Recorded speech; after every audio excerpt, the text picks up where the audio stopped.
Ladies and gentlemen, how are you? Welcome to another thrilling episode of Oddit or Odditeration. So, I've been talking about water here, and there's a lot to talk about. Now let's talk about something called cancer prevention. You know, we're all talking about finding a cure, etc., which is wonderful, great, absolutely imperative, crucial, all the words work. But here's the other thing. Industry causes pollution, and that pollution can cause cancer.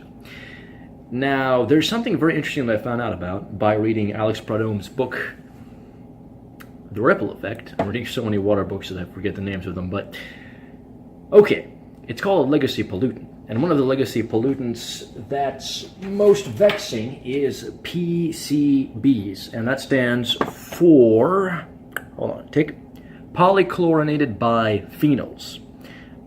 Basically what they are synthetic oils, and they were made by heating benzene and chlorine, and, well, they're a part of chemicals known as congeners. And basically what congeners do is they are industrial solvents, lubricants, and coolants.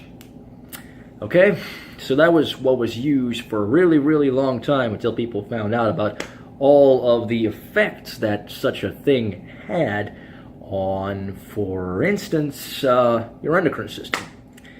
And it is a probable carcinogen in humans. Now, what does probable carcinogen in humans actually mean? Well, that means that because you can't just give somebody some carcinogen or probable carcinogen and say, oh wow, this is giving this guy cancer. You can't give people cancer. That's bad. We don't do that. But people have been exposed to high levels, parts per million, of PCBs. If there is in that population size kind of an askew ratio of cancerous to non-cancerous individuals, well, you get a probable carcinogen. Now, the thing about PCBs is they are everywhere. They were used quite extensively, and they got into the water system, and since water goes absolutely everywhere, that's why I'm calling my book Perpetuum Mobile, Perpetual Motion. Water moves around.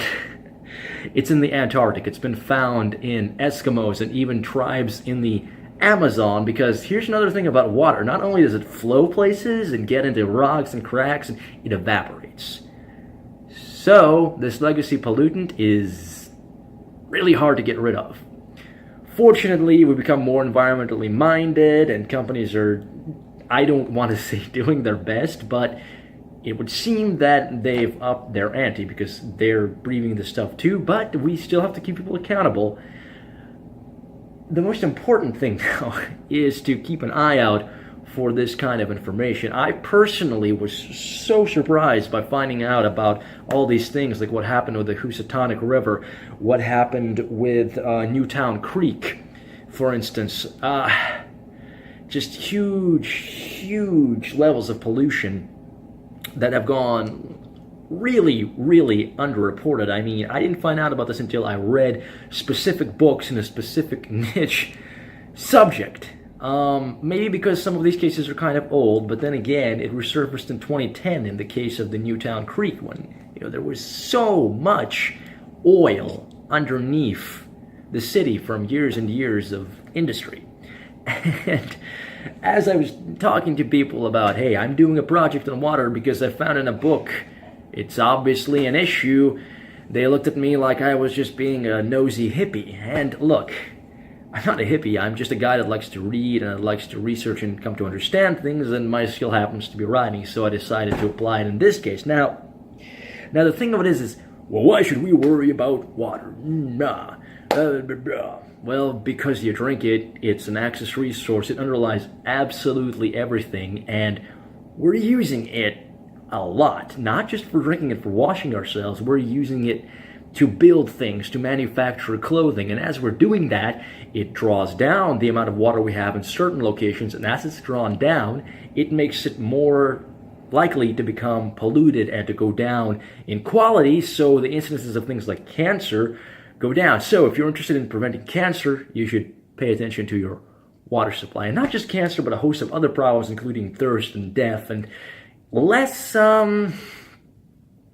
catastrophic things also, like just community cohesiveness. When you have people competing over resources, business competing over resources, that causes a lot of So before it gets to that, we should all come together and try to understand this vital resource. So continue joining me on this little journey here, because I can't really fathom why anybody would not. Thanks. Goodbye. Hello there. This lighting with my webcam here makes it feel a bit like we might be sitting around a campfire. So I'm going to take this opportunity to say, please subscribe if you like what you're seeing. Check out my website, thefractaljournal.com, which you can find at https://fractaljournal.com. Go ahead and follow that RSS feed over there. If you would like to contribute to the website, I have a Patreon set up. It's pretty easy to find it up on my YouTube, and then up on the website itself. Also, I'm on minds.com. And thanks for listening. Have a great time wherever time finds you. Goodbye.